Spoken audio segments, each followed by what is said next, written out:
You just got to take the feedback, let it punch you in the face, and then make decisions from there.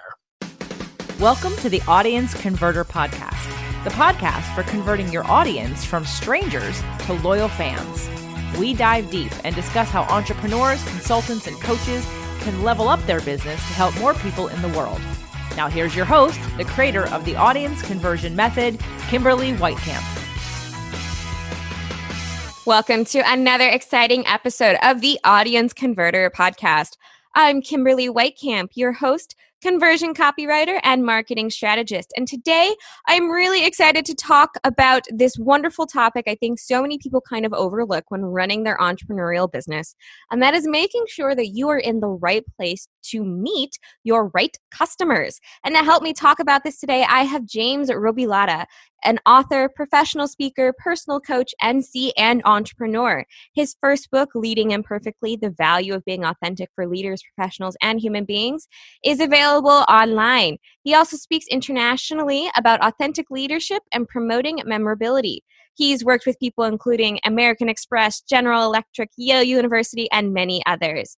And as a speaker, he's doing the two things he loves most, making people think and making people laugh. So I'm really excited to have James on today to talk about, how to make sure that you're in the right place to reach the right people. So James, thank you so much for being here and welcome to the show. Kimberly, so excited to be here hanging out with you. Thanks so much for having me, friend. Absolutely. I'm really excited to kind of dive into your story and learn more about how you make sure to be in the right place to meet the right people. So we're just going to dive on in here today. Tell me a little bit about how you got started and what was your journey like to bring you to what you're doing now?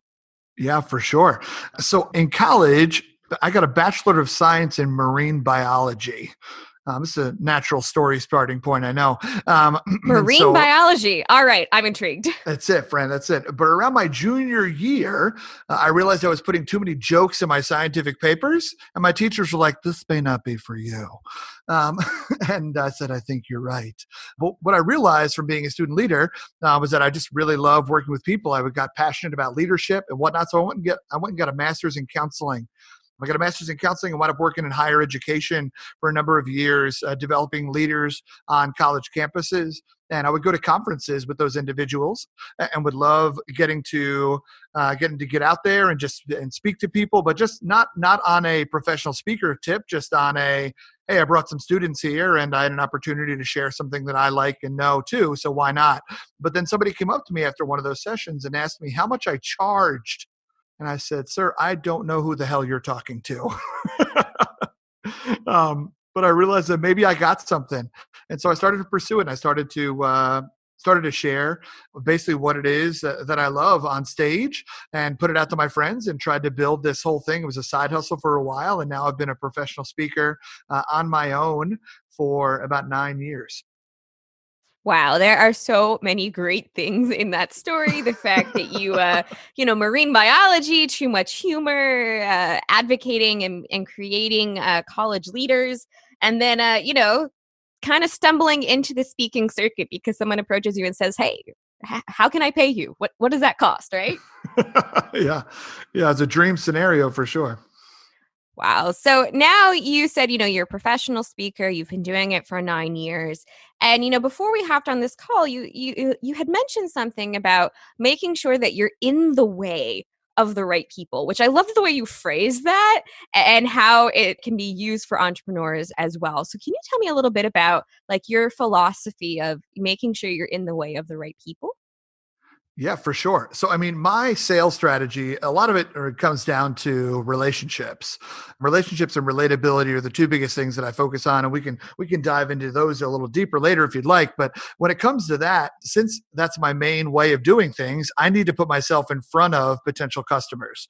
And so for me, I kind of see myself as, if we can use a football analogy really quick, it's that if you're going to intercept a pass, then you have to put yourself in between the ball and the wide receiver. And so basically you have to be on the right side of the field, guarding the right person where the ball's being thrown to, and then you got to make the move to put yourself in the way. And so for me, it's about where do people who could potentially benefit from my message, who I think I can help grow and maybe make them pause for a second and think, or build that relationship, where do they gather? So I spend a lot of time at conferences, just because that's where it's like, hey, who is my market? Where are they going? And where are the most of them going? And so that's what I try to do. Does that make sense? Absolutely. And, for someone who doesn't watch football, I did understand the reference, so that was good. Yes. Yes. And, it does make a lot of sense. And what you were saying about making sure you're on the right side of the field in the right position to catch the right ball is kind of very similar to what I tell people about what I do, which is making sure that you're giving the right message to the right person at the right time. And, you talked about relationships and relatability. So can you tell me a little bit about what the difference is between those two? Yeah, for sure. I think a lot of people, relatability, in my opinion, as a speaker, I think is the number one trait that most speakers should have, is that they are relatable to their audience. But I think it's also true for individuals who are trying to build client base, trying to find individuals to potentially help them fund their dreams, and things like that. But I think there's a difference between relatability and credibility, but people get confused by those two. Credibility are things like the degrees that you have, how much work experience you have, when you moved your numbers for your company from Q1 to Q4, from here to here, at like numbers, data. Those kind of things fall under credibility, but not relatability. Relatability is your story behind all that. Relatability isn't your numbers, it's your process. Relatability isn't your degrees, it's what you actually learned when you were doing there. So relatability involves letting individuals in on your story so that they can see themselves in you. Because I believe when we see ourselves in somebody else, then we can. Then we believe that we can, When we see ourselves in somebody else, we believe that we can. And so that's a lot. When I talk about relatability, that's kind of what I'm talking about. And that's people buy into stories, right? I mean, we know this when we compare, like, obviously the cliche, like Apple versus Microsoft kind of thing. We buy into story. So that's what I would say as far as that goes. Absolutely. And, story is such a huge part of being your authentic self, I think, and being able to kind of take the stigma away, if you will, about doing marketing for your company and for yourself. A lot of people have this idea in their head that marketing is a dirty word or sales isn't right. But when you're literally just, sharing your story and letting other people know that they can achieve what they set out to do, because you've got that relatability aspect, right? They can see themselves in you. It makes it a lot easier to kind of build the relationship and build your business from that same perspective. Yeah. I completely agree. I think in our story lies, and if you, Kimberly, you're familiar with the concept of what are you going to do with your dash? Have you heard that before? I have never heard that before. Okay, I'm cool. So intrigued. I did not come up Explain. with this. This is not an original idea from me, but I'll share it with you. And I don't know whose idea it was originally, but shout out to them. So it's kind of like when you look at a tombstone, you see someone's the date range that they lived. They lived from October 9th, 1932 dash to 2010, whatever the date is. And so the question is what do you do with your dash, right? We weren't just born and then we died. In your business, you weren't just had an idea and then were successful.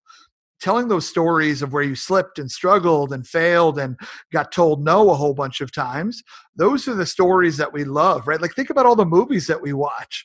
How much shorter would movies be if people just like fell in love and stayed in love? Right? Right? There's always something standing in between, usually because chick flicks are a little bit formulaic. It's another guy. Yeah. But, there's something in the way, right? There's something in the way, but we don't talk about that often when we talk peer to peer in our businesses. And I think that's where a lot of the humanity comes in. And that's where people buy in to the story. And so that's what I think we need to tell the dash. We need to talk about the dash of our success. I like that idea is, you didn't just start and then get to where you are. There was a path and a journey that you took to get there. Yeah. Because people are going to relate to different parts of your story. And so You give them opportunities, almost like footholds on a climbing wall, to actually like be a part of it. So yeah, that's what I talk about there. And I think that's also how relationships are built, right? We trust individuals who are typically a little bit more, now, obviously we trust individuals that are credible, but we connect with individuals that are relatable. And so in relationships where we share those stories and build those is important. Absolutely. And I like what you talked about with, that you need both, right? Credibility and relatability. Because one of the tenets of marketing people will say, is people buy on emotion and they solidify their choice with logic. So you need to have that relatability first when talking about finding the right people, networking, building relationships, building your business, whatever it is. You need to have that relatability first, but then you also want to have the credibility to kind of answer those other questions people might have. Yeah, brilliantly said. I completely agree. So we talked about, making sure you're in the right place at the right time, or, that you're in the way of the right people, which I just love that phrasing because it's something that most people don't talk about, but it is very true, right? You need to be in front of the right people. So how would you tell people to go about making sure they're in the right place? I think first off, it's finding clarity of why people need what you're offering, and then clarity of knowing where people like that gather. And so that's hard. I mean, sometimes that's online, right? And we have a lot of people I know that listen to this podcast are selling products and whatnot. And but those individuals gather somewhere. And so where are those? Whether they're, I mean, it could be gathering like in person in conferences. It could be in LinkedIn groups. It could be in Facebook groups. It could be in on TikTok. I don't know, but still, I think it's the first step is really trying to figure out that clarity of where people need that. Like for example, I struggle with this actually. I know this is what I'm supposed to do and it's what I try to do, but I teach authenticity and vulnerability to companies, right? And I talk to companies about authentic leadership, and how we need to be leading through our stories and things like that. And what does that look like in feedback? What does that look like in our communication? All those kind of things. And that's awesome. But authenticity as a topic is very broad. So it's like, all right, where do you gather where people need authenticity? And then, you zoom out and point at the earth, right? That's a really, it's a great question. And it's also one of the things I cover in my method and process for creating copy. And the first thing is audience. And it's not only, defining your audience, but then also defining where you're going to find them. And, for example, with your group, right, people who are looking for authenticity, you might find people who are like in innovators clubs or they're in meetups because they're interested in getting those newer ideas about how to do marketing. And maybe they're not necessarily a member of the direct response association because that's not what they're looking for, right? They're looking for a different way of talking to people. Yeah, absolutely. I think you hit the nail on the head. I think, and like for me, it's also, I try to focus a lot of my efforts on new managers, like people who are now supervising for the first time. And like, where does authentic leadership come into? Where does that play in your tool belt as a new manager? Because a lot of times we get hired for things that we don't think we deserve. Or that we don't think we've actually potentially are supposed to be there. And we're actually there being like, oh, they probably actually meant to hire someone like this, someone who has more of these attributes. And so let me try to pretend like I'm like that, because that's who actually they probably meant to hire. And then we lead through imposter syndrome. But that's not effective. You're leading inauthentically when you do that. And so that's a place where I try to find those individuals as well, as like, who struggles with this the most and how can I try to figure that out? Where do they hang out? Absolutely. And, one of the things with imposter syndrome that I think you really clarified for a lot of people is we were asked to do something. So as an entrepreneur, maybe somebody did approach us to do what we do best, or we tell people that this is what we're doing. But then we kind of have this internal conversation with ourselves where it's like, yeah, but man, are people really going to pay me for that? Or did they mean to pay me for that? Or, as you were talking about, right, I got promoted, but it's probably because they just couldn't find that perfect fit. So I am going to join the conversation in their head and say that they meant to do something different. And that's one of the things that I think a lot of us struggle with as entrepreneurs is this idea that there's a proper way to do what we do. and people can't possibly like the way we do things, but the reality is that people are drawn to us because of the different way we approach a problem, or because of the way our story has impacted how we interact with people. Yeah. I mean, that was so brilliantly put, right? And we know that examples of this where I know for me, a lot of times I get in my head and insecure, like, well, this isn't original enough. This isn't innovative enough. This isn't different enough, whatever. But ultimately, how different it is in something else doesn't necessarily matter. Your differentiation factor is often the why behind it or your process behind it and why it matters to you. And that's often enough to be a differentiating factor. Absolutely. I mean, I've shared this before, but one of my most memorable moments is when I first started in business, right? The only training I had was like high school English, right? You had to format a business memo or something, like a business letter. Here's how you properly write it. So I took that approach in creating the correspondence I was doing as a business owner. And because that was all I had, that was all I had to run on. And when somebody met me for the first time at a conference, and they said, wow, you're so different than what I expected because of how you communicated online. I expected somebody very, very different. And I'm really glad I met you in person, because if I had thought that you were going to be the person that I had interacted with online, I may not have wanted to work with you. And I was like, oh, well, I need to really change the way I do things then. Oh boy. But, it kind of goes into line with thinking that we have to behave a certain way, we have to do things a certain way. That idea of imposter syndrome of, well, I can't be me, I have to be what other people are expecting. And the thing is that people like you, they like what you have to bring. And that's why it's so important to be authentic in your marketing and authentic in how you run your business, because something like that could happen, right? When somebody meets you in person and it's not what they were expecting, or they buy a product from you but it's not what they were expecting, or they buy a service with you and it's not what they were expecting based on your marketing and how the transaction actually plays out, because you were trying to do one thing and then you delivered differently. And when you have that break, you have that disassociation, a lot of people are like, well, that's not what I was expecting, I don't really like that, I'm going to leave. Yeah, absolutely. I mean, people can sense, people can smell when someone's being fake or when something feels inauthentic. We're very good. I mean, humans are very perceptive to that. It very much triggers our fight or flight response when we can feel that inauthenticity.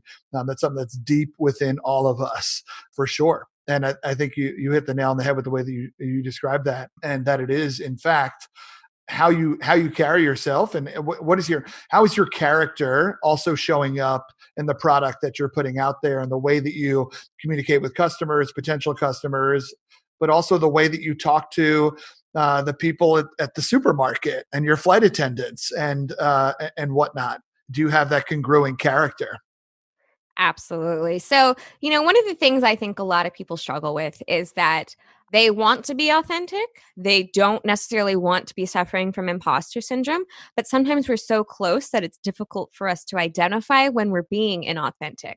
Do you have any tips or tricks for people to kind of start looking through what they are doing and finding ways that they can bring what they're doing more in line and being more authentic with them? Yeah, sure. Think about how what are you leading with? Are you leading with something that you think other people are going to find impressive, or are you leading with yourself? And I think that's the thing, is that a lot of us, we make fun of pickup lines a lot, right? And because pickup lines exist because we have convinced ourselves that we are not enough to just walk up to somebody and say, hello, right? It's like, I got to go in with, I got to lead with the joke. I got to lead with a comment. I got to lead with something, whatever. We do that in business as well. And in marketing as well. When we're trying to sell things, it's like, what is my pickup line that I can have? And while it is important to be able to speak about what you do creatively and efficiently, people can smell the difference between those. It's like, are you trying to come out as impressive, or are you trying to come at it as a fellow human being? And so I think that's one of the things first, is really stepping back and be like, what am I leading with? Am I leading from a place of, another thing we think about is, am I leading from a place of scarcity, or am I leading from a place of generosity?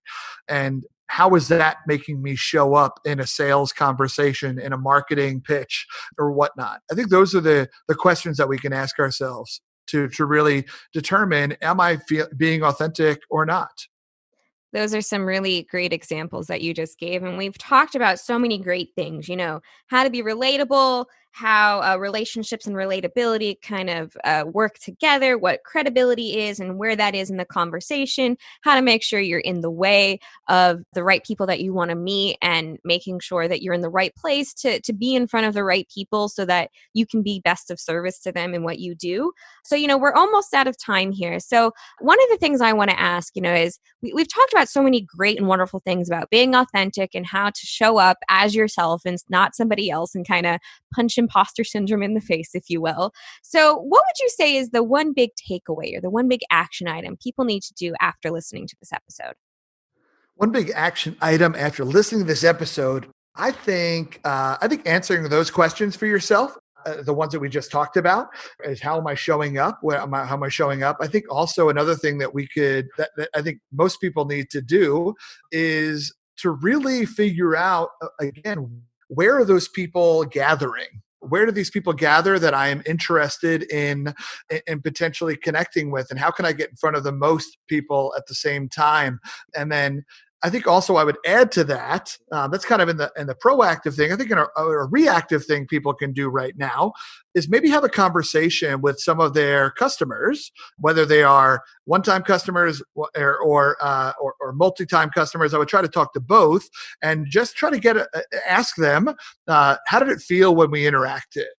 And what was your perception of it? I'm trying to really figure out, how am I coming off? What do people think about all this? And so I think it's okay to do a little bit of a survey of some of those individuals that have been with you to be like, hey, and where are you feeling alignment in who I am, the way that I lead, the way that we bring the product across, or whatever it is, the way that we sell or market? I think asking some of those individuals and being open to hearing the responses, not then like trying to explain why it was a certain way. You just got to take the feedback, let it punch you in the face, and then make decisions from there.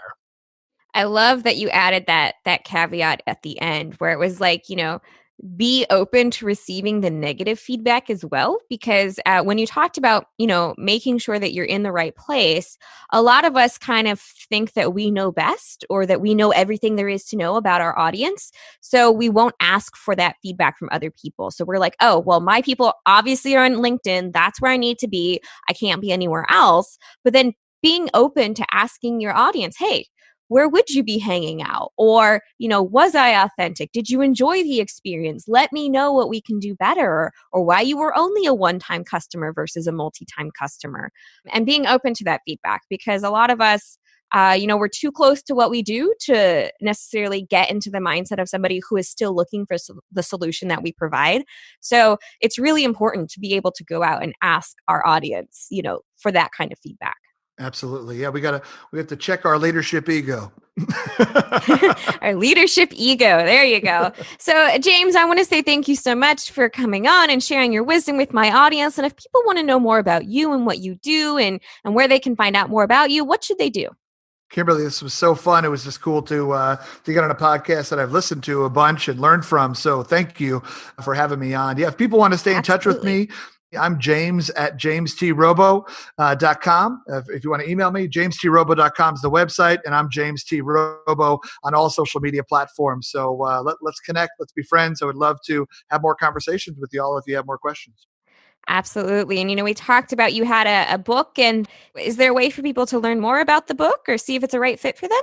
Yeah, absolutely. Yeah, the book's called Leading Imperfectly. If you like the way I talk, you'll love the book. If you don't like the way I talk, you'll hate the book. But that's fine. But it's a Leading Imperfectly, and it's on Amazon.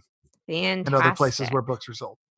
Awesome. So definitely go check out jamestrubo.com, get in touch with James or follow him on social to learn more about what he is, what he does, and how you can get in touch and work with him further. Got so much information here about how to be authentic, not only in your business and in your life, but also in your marketing and in the way you interact with people. And I just want to say thank you so much again, James, for coming on the show. Thank you so much for having me. And thanks for what you do. You're helping so many people out, and myself included. Thank you. Thank you. Until next time. Thanks for listening to the Audience Converter Podcast. For more information and important links about today's show or for access to our website, visit theaudienceconverter.com. Take a moment to rate and review on Apple Podcasts or wherever you get your podcasts.